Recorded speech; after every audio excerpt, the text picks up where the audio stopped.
Hold a silver coin in your hand. Feel its weight. That density, that coolness against your skin, represents centuries of human agreement about what money should be. Real, tangible, limited. For nearly 300 years, Rome built the greatest empire in history on a foundation of honest money. The denarius, a silver coin weighing approximately 4.5 grams of nearly pure silver, became the most trusted currency in the ancient world. A Roman legionary's daily wage. The price of a day's wheat for a family. The foundation of commerce across 3 continents. Then Rome's leaders discovered they could cheat. They didn't need to conquer new territories to get more silver. They didn't need to raise taxes. They just needed to put a little less silver in each coin, make them slightly smaller, add some copper, keep the official value the same while secretly reducing the content. It was so simple, so tempting, and so catastrophic. By the time the debasement ended, the denarius contained 2% silver.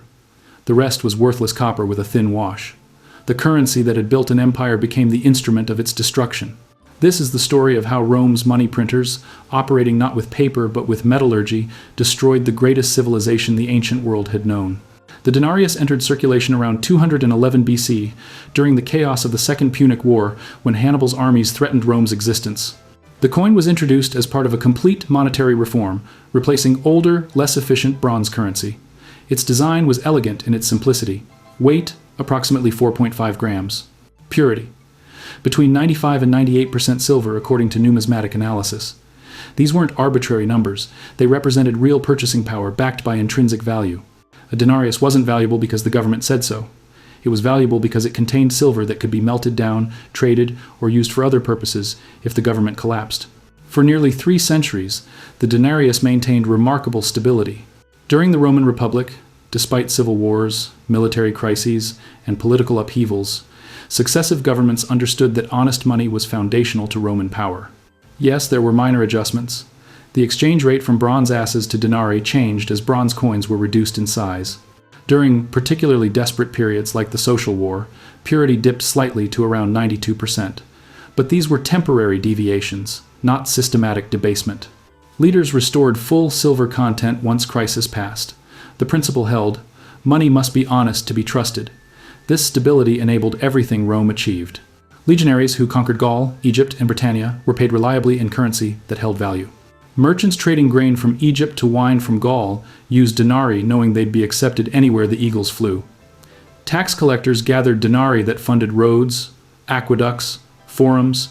The currency was Rome's economic blood, circulating through the body of the empire, enabling specialization, trade, and the complex civilization those things created.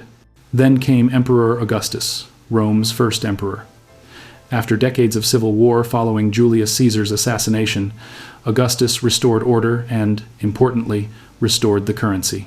He increased the denarius back to approximately 98% pure silver, weighing around 3.9 grams according to archaeological evidence. This restoration wasn't just economic policy, it was a signal. The chaos was over. Rome was stable again. Money could be trusted. For the next century, through the reigns of Tiberius and Claudius, this standard held. The denarius remained sound. Rome prospered. Then came Nero. History remembers Nero for many reasons, allegedly fiddling while Rome burned, persecuting Christians, murdering his mother, but his most destructive legacy might be what he did to money. In 64 AD, following the Great Fire of Rome, which destroyed much of the city, Nero needed funds for rebuilding and for his extravagant personal projects. The answer was debasement. Nero reduced the denarius from 3.9 grams to approximately 3.4 grams. He also lowered purity from near 98% to around 93.5%. These changes seem modest, a reduction from 98 to 93.5% purity.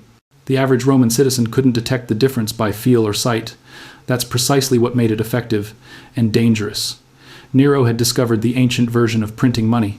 By reducing silver content while maintaining face value, he effectively created more currency from the same amount of precious metal.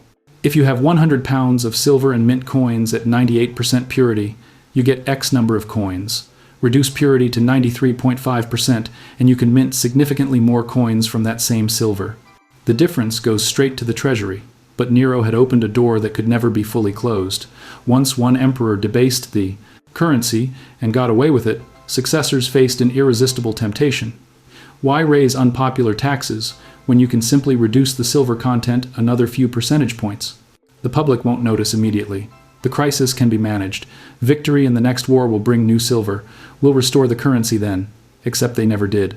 Under Emperor Trajan, who reigned from 98 to 117 AD and oversaw Rome's greatest territorial extent, silver content had fallen to around 85%. Under Marcus Aurelius, the philosopher-emperor beloved by history, it dropped to approximately 75%. These weren't evil men deliberately destroying their empire. They were practical administrators facing impossible choices. Military campaigns required funding. Infrastructure needed maintenance. The bureaucracy consumed resources. And the new territories being conquered no longer yielded the silver windfalls that earlier conquests had provided. The business model, expansion funded by plunder, was failing. But spending continued. By the reign of Septimius Severus, around 200 AD, the denarius contained only about 50% silver, half precious metal, half base copper. At this point, the debasement became obvious even to ordinary citizens. Coins looked different, felt different. Merchants began rejecting certain coins or demanding more of them to account for degraded value. Trust was breaking down. Septimius's son Caracalla attempted a different solution in 215 AD. He introduced a new coin called the Antoninianus, supposedly worth 2 denarii. But here's the deception. The Antoninianus contained only about 1.6 times the silver of a denarius, not twice as much. It was nominal value exceeding intrinsic value, made official. Initially, this seemed to work. The new coin circulated alongside old denarii, but Gresham's law took effect. Bad money drives out good. Holders of real silver denarii hoarded them or melted them down. The debased Antoniniani flooded circulation. The 3rd century brought crisis that accelerated everything.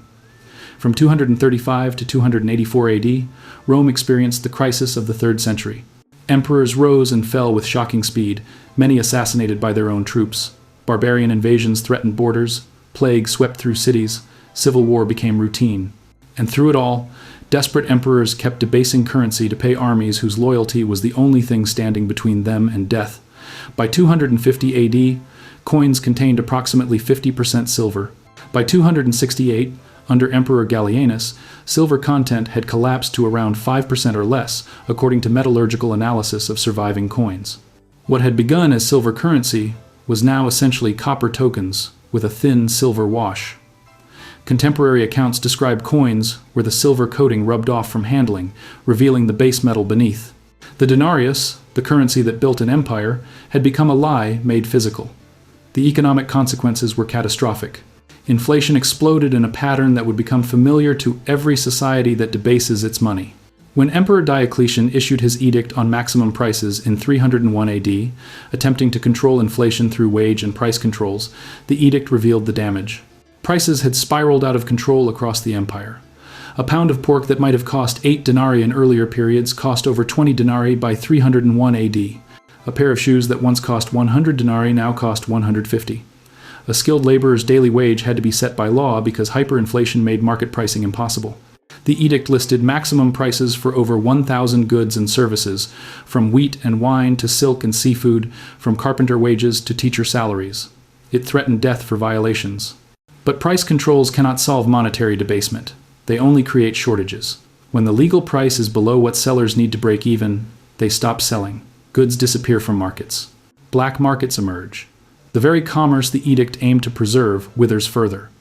Diocletian's attempt to command economic reality through decree failed predictably. The inflation continued despite the death penalty for overcharging. Analysis of surviving price data suggests inflation of approximately 6,300% between the early empire and 301 AD, according to historical research. To put this in context, an item requiring 1 denarius in 100 AD might cost 63 denarii in 301 AD, measured in the debased coinage circulating at that time. But even this understates the real destruction because the denarius itself had changed. A 100 AD denarius contained genuine silver. A 301 AD denarius was essentially copper. The real loss of purchasing power was orders of magnitude worse than percentage calculations suggest. Soldiers, understanding their pay was worthless, refused to accept coins. They demanded payment in goods, land, food, anything with real value. The monetary economy partially collapsed. Regions reverted to barter. Tax collection and currency became impossible. forcing government to collect taxes in kind, requisitioning grain, animals, and labor directly. Commerce ceased. Trade networks that had connected Britain to Egypt broke down because merchants couldn't trust the medium of exchange. The social devastation exceeded the economic damage. Middle-class Romans who had saved denarii their entire lives discovered their savings were worthless. A merchant who had carefully accumulated 10,000 denarii over decades of trade found that some couldn't buy what 1,000 had purchased years earlier. Retirement became impossible. The prudent were punished, while the reckless, those who'd spent immediately or borrowed heavily, came out ahead because debts could be repaid in worthless currency.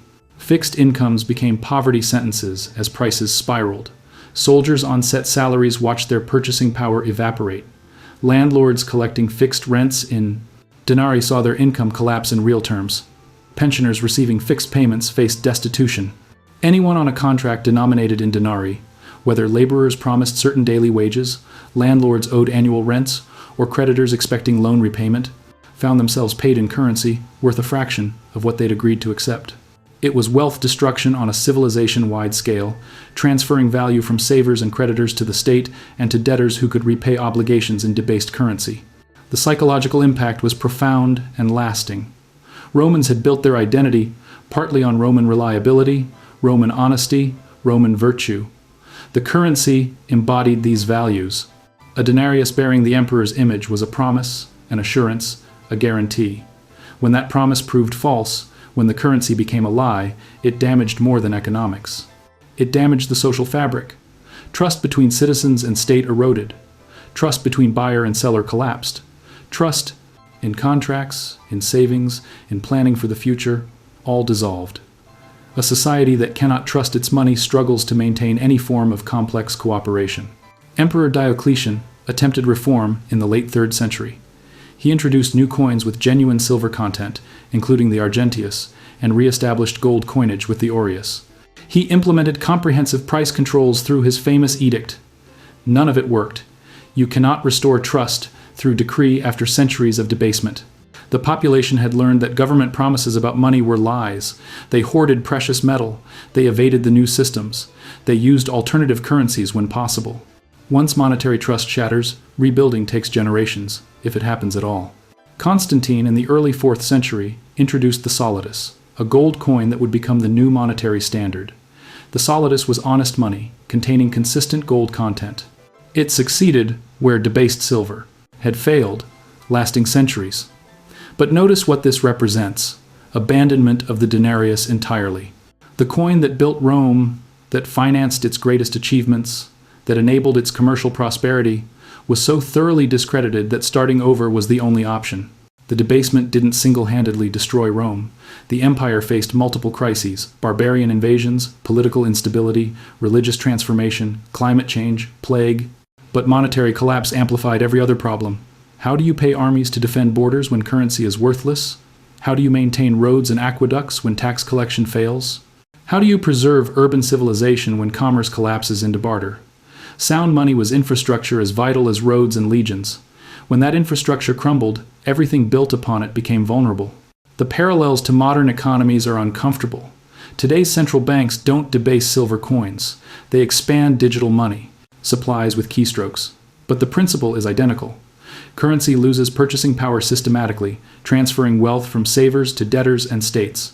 The mechanisms differ, but the mathematics remain unchanged. When money supply grows faster than goods and services, each unit loses value.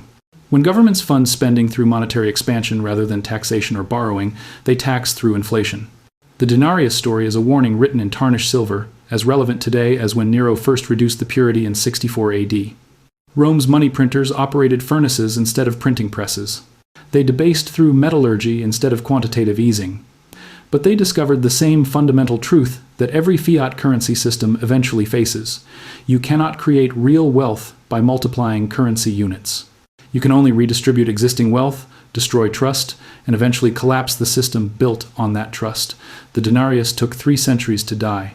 Modern fiat currencies haven't lasted half that long in most cases. The experiment continues. History suggests how it ends. If this changed how you see ancient Rome and modern money, hit that subscribe button. The denarius became worthless, not through foreign conquest, but through domestic policy. The lesson is timeless. The pattern repeats. and understanding it might be the most valuable education money, honest or debased, can buy.